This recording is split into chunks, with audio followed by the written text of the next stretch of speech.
नमस्कार मित्रों, कैसे हो सब लोग आप। आशा करते हैं आप ठीक होंगे। आपकी तैयारी बहुत अच्छी चल रही होगी। तो स्वागत है आपका एक और नई वीडियो में। तो कल आपने पढ़ा था, लोक देवता के बारे में अध्ययन किया था। उसमें से अपन ने कल दो लोक देवताओं के बारे में पढ़ा था, रामदेव जी और पाबू जी के बारे में। तो इसी कड़ी में अपन लोक देवताओं को आगे बढ़ाते हुए आज अपन लोक देवता में गोगा जी, तेजा जी, मेहा जी मांगलिया और हड़बू जी के बारे में अध्ययन करेंगे दोस्तों। तो चलो चलते हैं आज की वीडियो की ओर। गोगा जी का आपका जन्म हुआ है, वो हुआ ददरेवा चूरू में। गोगा जी का जन्म स्थान है। गोगा जी का जन्म 1003 विक्रम संवत कब हुआ है दोस्तों? 1003 विक्रम संवत। और यदि मैंने आपको कल बताया था कि विक्रम संवत दिया हुआ है और आपको यदि ईस्वी निकालनी है तो उसमें से 57 को माइनस करना है। तो जैसे ही अपन 1003 में से 57 को माइनस करेंगे तो आपका आ जाएगा 946 ईस्वी संवत। तो गोगा जी का जन्म हुआ था 1003 विक्रम संवत और 946 ईस्वी संवत। गोगा जी के पिता का नाम इसमें लिखा हुआ नहीं है, वैसे मैं आपको बता देता हूँ शॉर्ट, जो इनके रिलेटेड जो भी है, माता पिता पत्नी, उसके बारे में बता देते हैं। गोगा जी के पिता का नाम था जेवर सिंह चौहान। क्या था? जेवर सिंह चौहान। गोगा जी का माता का नाम था बाचल दे। क्या नाम था गोगा जी की माता का नाम? बाचल दे। और गोगा जी के वाइफ का नाम था, पत्नी का नाम था कैलम दे। गोगा जी की पत्नी का क्या नाम था? कैलम दे। ठीक है दोस्तों, तो आपको याद रखना है गोगा जी के बारे में ये फैक्ट। गोगा जी ने महमूद गजनवी के साथ युद्ध किया था। प्रश्न कई बार पूछा गया है एग्जाम में कि किस लोक देवता ने महमूद गजनवी से युद्ध किया है, तो आपका उत्तर होना चाहिए गोगा जी। तो महमूद गजनवी ने गोगा जी को कहा है जहार पीर। तो जहार पीर यानी कि साक्षात देवता का है। क्या कहा है? साक्षात देवता। जहार पीर का मतलब होता है ये तो पीरों के पीर है, ये तो स्वयं जहार पीर है, ये तो साक्षात देवता है। ये किसने कहा है? ये महमूद गजनवी ने। तो जहार पीर के नाम से जाने जाते हैं, तो आपका उत्तर होना चाहिए गोगा जी। गोगा जी को जहार पीर कहा जाता है। गोगा जी अपने भाइयों के साथ लड़ते हुए वीर गति को प्राप्त हुए थे। तो अपने भाई जो इनके मौसेरे भाई थे अर्जुन सर्जन से लड़ते हुए ये वीर गति को प्राप्त हुए थे। ठीक है दोस्तों, ददरेवा के मंदिर को शीर्ष मिड कहते हैं। जो ददरेवा चूरू में है वहाँ पे इनका शीर्ष गिरा था। इनका सिर और धड़ अलग अलग गिरा था। तो जहाँ पे इनका सिर गिर गया वहाँ पे उसको बोलते हैं शीर्ष मेढ़ी। तो ददरेवा चूरू में इनका शीर्ष गिरा था, इसलिए इसको यहाँ पे बोलते हैं शीर्ष मेढ़ी। और गोगा मेढ़ी या धूल मेढ़ी क्या बोलते हैं इसको? जो आपका नौर हनुमानगढ़ है, नौर तहसील हनुमानगढ़, आपको याद रखना है दोस्तों। वहाँ पे गोगा जी का धड़ गिरा था, इसलिए उसको बोलते हैं धूल मेढ़ी या धूल मेढ़ी, नौर हनुमानगढ़। और अभी इसको बोलते हैं गोगा मेढ़ी। ठीक है, गोगा मेढ़ी और धूल मेढ़ी आपका एक ही है, वो है नौर हनुमानगढ़ में, जहाँ पर गोगा जी का धड़ गिरा था। गोगा जी को सांपों के देवता के रूप में पूजा जाता है, सर्वरक्षक देवता। तो मैं आपको बता देता हूँ दोस्तों, सर्वरक्षक देवता में आपके कन्फ्यूजन है। जैसे आपके सांपों के देवता आपको पूछा जाता है, क्या पूछा जाता है? सांपों के देवता का यदि आपका क्वेश्चन आता है और इसमें यदि आपके ऑप्शन है गोगा जी और तेजा जी, दोनों यदि ऑप्शन इसमें है तो आपका उत्तर हो जाएगा गोगा जी। क्या उत्तर होगा आपका? गोगा जी। और क्वेश्चन आपका ये है कि नागों के देवता कौन है? तो नागों के देवता है, यदि दोनों ऑप्शन है आपके पास में गोगा जी और तेजा जी, दोनों ऑप्शन है, तो यदि तेजा जी आपका ऑप्शन नहीं है तो आपका उत्तर होगा गोगा जी। और यदि तेजा जी भी ऑप्शन दिया हुआ है अंदर तो नागों के देवता वो हो जाएंगे आपके तेजा जी, वीर तेजा जी। ठीक है, ये प्रश्न आ चुका है, आपको इसके ऊपर गौर करना है, कन्फ्यूजन नहीं होना है। सांपों के देवता गोगा जी, नागों के देवता तेजा जी। और नागों के देवता यदि तेजा जी ऑप्शन नहीं है तो उत्तर आपका हो जाएगा गोगा जी। गोगा जी के मंदिर होते हैं वो खेजड़ी वृक्ष के नीचे बनाए जाते हैं हमेशा। जहाँ पर भी गोगा जी के जो थान होते हैं, मंदिर होते हैं, वो हमेशा खेजड़ी वृक्ष के नीचे ही बनाए जाते हैं। गोगा जी के जो मंदिर है उसको आमतौर पर अपन कहते हैं मेढ़ी। क्या क्या गोगा जी के मंदिर को मेढ़ी कहा जाता है। गोगा जी का मंदिर है वो मकबरा शैली में बना हुआ है। कौन सी शैली में बना हुआ है दोस्तों? गोगा जी का मंदिर मकबरा शैली में बना हुआ है और इसके ऊपर बिस्मिल्लाह लिखा हुआ है। गोगा जी के मंदिर के ऊपर बिस्मिल्लाह लिखा हुआ है। जो आपकी खिलेरियों की ढाणी सांचोर है, खिलेरियों की ढाणी सांचोर में गोगा जी की एक छोटा मंदिर है जिसको बोलते हैं गोगा जी की ओलड़ी। क्या बोलते हैं दोस्तों? गोगा जी की ओलड़ी। तो गोगा जी की ओलड़ी कहाँ है? तो आपका उत्तर होना चाहिए सांचोर। गोगा जी की ओलड़ी सांचोर। तो आपने देखा होगा गोगा जी के बारे में, ये पढ़ लिया है, ये आप अपने नोटबुक में उतार सकते हो और ये आपको पीडीएफ भी आपको डिस्क्रिप्शन में प्रोवाइड करवा दी जाएगी दोस्तों। तो आगे बढ़ते हैं अपन अगले लोक देवता के बारे में। अड़बू जी। अड़बू जी थे वो रामदेव जी के मौसेरे भाई थे। एक दोस्तों रह गया गोगा जी के बारे में एक फैक्ट, जो गोगा जी के गुरु थे वो थे गोरखनाथ जी। गोगा जी के गुरु जी कौन थे? गोगा जी के गुरु जी थे गोरखनाथ। याद रखना है दोस्तों, गोगा जी के गुरु गोरखनाथ। चलो चलते हैं अड़बू जी साखला। अड़बू जी साखला रामदेव जी के मौसेरे भाई थे। रामदेव जी के क्या थे? ये मौसेरे भाई थे रामदेव जी के।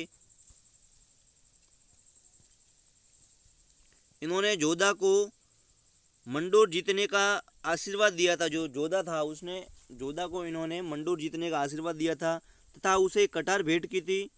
मंडोर जीतने के बाद जोधा ने उन्हें बेंगटी गांव जोधपुर दे दिया। ठीक है, तो बेंगटी जोधपुर इन्होंने इनको दे दिया था। तो जो अड़बू जी का बेंगटी जोधपुर इनको दिया था, पर ये बूढ़ी और विकलांग गायों की सेवा करते थे। जहाँ ये क्या करते थे? बूढ़ी और विकलांग गायों की सेवा करते थे। ठीक है दोस्तों, बेंगटी जोधपुर में ये क्या करते थे? बूढ़ी और विकलांग गायों की सेवा करते थे, जो कि जोधा ने इनको दिया था। जोधपुर महाराजा अजीत सिंह जी ने यहाँ मंदिर का निर्माण करवाया। बेंगटी जोधपुर में अड़बू जी का मंदिर है, किसने करवाया निर्माण? अजीत सिंह जी ने। जो मंदिर में अड़बू जी की बैलगाड़ी की पूजा की जाती है। अड़बू जी के पास बैलगाड़ी थी जिसमें ये अशक्त गायों के लिए चारा लाया करते थे। उसी बैलगाड़ी की पूजा होती है बेंगटी जोधपुर में, जहाँ अड़बू जी का मंदिर है। अड़बू जी का वाहन है वो सियार है और अड़बू जी को शकुन शास्त्र का ज्ञाता कहते हैं। अड़बू जी है वो शकुन शास्त्र के ज्ञाता कहलाते हैं और इनका जो वाहन है वो सियार है। अड़बू जी के बारे में आपने पढ़ लिया दोस्तों। आगे बढ़ते हैं। मेहाजी मेंगलिया। मेहाजी मांगलिया का जो मुख्य स्थान है वो है बापणी जोधपुर। बापणी जोधपुर इनका मुख्य मंदिर है या मुख्य स्थान कह सकते हैं आप। जैसलमेर के राणकदेव भाटे के खिलाफ युद्ध में मारे गए थे। जो मेहाजी मांगलिया है वो राणकदेव भाटे के खिलाफ युद्ध में मारे गए थे, शहीद हुए थे। मेहाजी के घोड़े का नाम किरण काबरा। याद रखना है दोस्तों, प्रश्न कई बार पूछा जा चुका है। मेहाजी के घोड़े का नाम किरण काबरा है। मेहाजी के जो भोपे होते हैं उनमें वंश वृद्धि नहीं होती है तथा संतान को गोद लेकर वंश को आगे बढ़ाते हैं। जो मेहाजी के भोपे होते हैं उनके संतान नहीं होती है। और जो मेहाजी का मेला है वो बढ़ता है बापणी जोधपुर में। कब बढ़ता है आपका? कृष्ण जन्माष्टमी को मेहाजी का मेला बापणी जोधपुर में बढ़ता है। आगे बढ़ते हैं। वीर तेजाजी। वीर तेजाजी के बारे में पढ़ेंगे। तेजाजी के बारे में बात करेंगे। पांच पीर में तेजाजी का नाम नहीं आता है दोस्तों। आपको ये प्रश्न कई बार पूछा जा चुका है कि 5 पीरों में तेजाजी नहीं आते। तो कौन कौन आते हैं 5 पीरों में? वो आपके आते हैं गोगा जी, रामदेव जी, बाबू जी, अड़बू जी और मेहा जी। आपको याद रखना है ये 5 पीरों में आते हैं। तेजाजी आपको ऑप्शन दिया होता है और आपका तेजाजी होते हैं वो 5 पीरों में नहीं आते हैं। ठीक है दोस्तों, खरनाल नागौर में तेजाजी का जन्म स्थान है। एक जाट परिवार में हुआ। क्या हुआ? खरनाल नागौर। और सुरसुरा अजमेर में इनको सांप के डसने से इनकी मृत्यु हुई थी। सुरसुरा अजमेर, तो वहाँ पे इनकी समाधि है। ठीक है, सुरसुरा अजमेर में नामक स्थान पे इन्होंने क्या हुआ था? जो लाचा नामक गुर्जर की गायों को छुड़ाते हुए ये घायल हुए थे और सुरसुरा नामक स्थान पे ही इनको सांपों ने डसा था और इनकी मृत्यु हुई थी। तो लाचा गुर्जर की गायों को छुड़ाते हुए शहीद कौन हुए थे? तेजाजी। तो गोरक्षक देवता कौन कौन से है? गोरक्षक देवता आपको है गोगा जी, तेजाजी और आपके है पाबू जी। तीनों ये गोरक्षक देवता में आते हैं। ठीक है, तो लाचा गुर्जरी की गायों को मेर के मीनाओं से छुड़ाते हुए कौन घायल हुए थे? लाचा गुर्जर की गायों को मेर के मीनाओं से छुड़ाते हुए घायल हुए थे। ठीक है, याद रखना है आपको। आगे बढ़ते हैं। जोधपुर महाराजा अभिषेक के समय परबतसर नागौर में तेजाजी का मंदिर बनाया गया था। परबतसर नागौर में तेजाजी का पशु मेला भरता है तेजा दशमी को, जिसको बोलते हैं तेजा दशमी मतलब भाद्रपद शुक्ल दशमी को बोलते हैं तेजा दशमी। वहाँ पे परबतसर नागौर में इनका विशाल मंदिर है, वहाँ पे इनका मेला भरता है, जो कि किसने बनाया था? जोधपुर के महाराजा अभय ने बनाया था। तेजाजी भी सर्व रक्षक देवता है, इसलिए ही मैंने आपको बताया था कि तेजाजी नागों के देवता है। नागों के देवता तेजाजी और सांपों के देवता गोगा जी, याद रखना है। ठीक है। तेजाजी को और बोलते हैं काला बाला के देवता। तेजाजी को क्या बोलते हैं? काला बाला के देवता, क्योंकि एक बीमारी आई थी काला बाला, एक रोग हुआ था।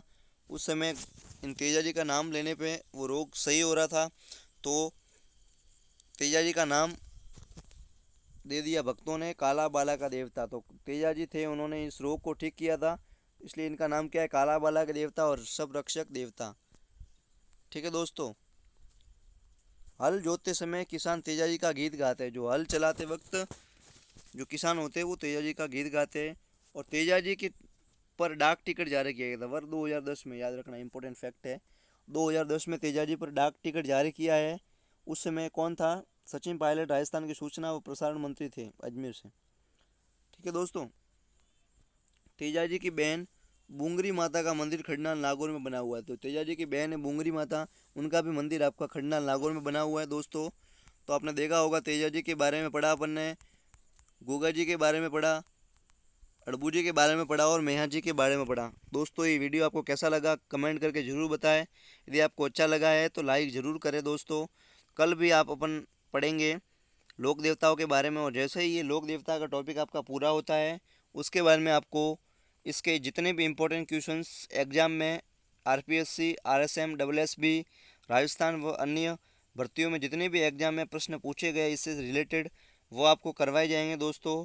तो हमारे चैनल पर बने रहिए। यदि आप हमारे चैनल पर नए हो तो कृपया लाइक करें। बहुत बहुत धन्यवाद आपका।